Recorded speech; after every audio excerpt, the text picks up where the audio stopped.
Ayan, dahil gabi na naman, meron na naman ako naisip na prank para kay Dada.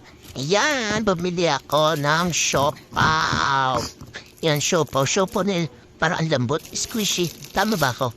O yan, okay, buksan natin kung ano yung tsura, kano yung kalambot siya. Siyempre, may plastic. O, ayan. O, diba, sarap pag hinila niya yan, paang, papakainin natin yan sa kanya.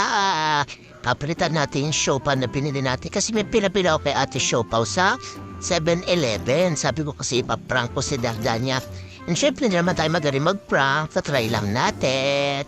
Ayan, syempre bago na para mas kapani-paniwalang siopaw yan na galing sa 7-Eleven. Syempre ang gagawin natin dyan, tatanggalin natin yung laman ng talagang siopaw. Ayan, no? Totoong siopaw yan, guys, ha? Asado yan. Siyempre, tatanggalin natin yung laman yan. Then, dyan natin ilalagay yung baking siopaw para mas kapani-paniwala. Alam niyo yun, yung tagal na natin hindi napaprank si Dada. Siyempre, hindi naman tayo kasi magaling mag-prank at mahalata tayo. Ayan, yung papel, ilalagay lang natin siya dun sa baking siopaw. O, diba? Saya mo, girl. O, diba? Tapos lalagyan natin siya doon sa... Naliligo kasi siya niyan, guys. Kaya syempre, ang lola nyo, umatake na naman yung kabaliwan. Kaya, eto, diba? Yung totoong siopaw nilagay ko syempre doon sa plastic kasi kakainin ko naman talaga yan, no? Ayun talaga siya. Kakainin ko yan mamaya. Huwag kayo mag-alala, no? Yan, syempre, balik natin doon sa loob. And then, ayan, ito ang baking siopaw. Ito ang ibibigyan natin sa kanya later. Siopaw, 7-Eleven, magkano man. Okay, ayan, yung baking siopaw. Ayan, nilagay na natin sa loob.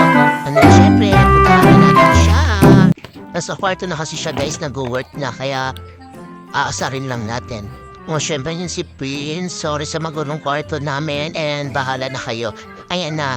Diba? Ang busy niya. Multitask yan, guys. Nag-work din na nanonood. Opo, syempre, tas kakain. Nakita niyo yun, taters. Sabi ko, tara, kain tayo siopaw. Kasi sayang to pag hindi kinain. And then, syempre, ayan niya pag yung camera dyan. Kasi hindi ko alam kung paano ko siya bibidyohan, guys. Kasi alam niya na, mahalata naman. Pero hindi ko alam, bahala na si Batman, sabi ko. And urong pa yan, girl. Diba? Inahanda ko na syempre yung siopaw na kanyang kapainin. Masarap yan. And then, ayan na. Sabi ko, painin natin to. Sus ko, papatagyarin pa ba to? Malamig na. Malamig ka sa bangkay to. Syempre, ayan. Kunyari, hinahanda. Kunyari, concern. Pero, kinuha ko kasi yung camera dyan kasi hindi ko makikita kung makakadat niya ba yun o ano. Then sabi ko, tara na. Pero syempre, may gustong kumain ng siopaw. Ayan, kumagat ako ng siopaw ko talaga dyan para lalo mas kapani-paniwala. And then, ito na. Diba?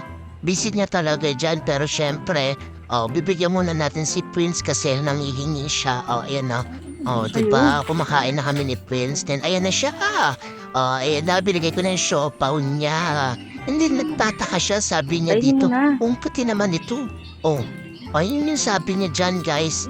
Sabi ko, magagawa ko. Maputi naman talaga. Nagtataka siya, guys. Pero syempre, hindi tayo magpapahalata. Panda, binigay ko na yung sauce. Sabi ko, lagyan mo kasi ng sauce. Mas masarap yung pag may sauce. Diba? Seryoso kasi manood eh. Ano yan? Nood pa more.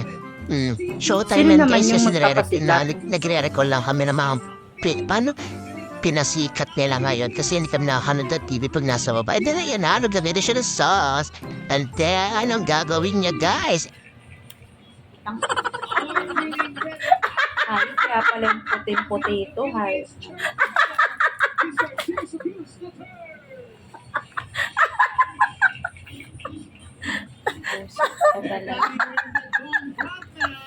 Kaya pala sobrang puti. Ay, sorry guys, ako to talaga ako dyan. Talaga, ang dami kong murang inabot.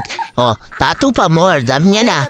Diba? Galit. Pero sabi ko, ito na, totoong siopaw na yan. Yan, guys binigay ko talaga yung siopaw niya. Tag-isa kasi kami doon. Ayan ang lamot-lamot kaya, siopaw na siopaw. Diba? Ang sarap na kasarin ng jowa mo, ganyan. Yung busy. Ha. Thank you.